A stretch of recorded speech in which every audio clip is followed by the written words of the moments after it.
मुल्क के अंदर जितने भी पोलिंग स्टेशन इस्टेब्लिश किए जाएंगे उन तमाम पोलिंग स्टेशंस पे पाकिस्तान आर्मी की तरफ से आउटसाइड और इनसाइड जो है वो सिक्योरिटी प्रोवाइड की जाएगी। जितने भी मोस्ट सेंसिटिव पोलिंग स्टेशन है मुल्क के अंदर, जिनकी तादाद कमोबेश 20,000 के करीब है, उन तमाम पोलिंग स्टेशन पे सीसीटीवी कैमरास जो है वो इंस्टॉल किए जाएंगे और ये सीसीटीवी कैमरास जो हैं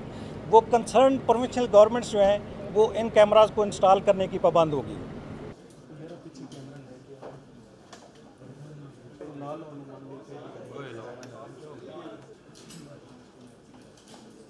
जितने भी सिक्योरिटी प्रिंटिंग प्रेस हैं उन पे सिक्योरिटी के लिए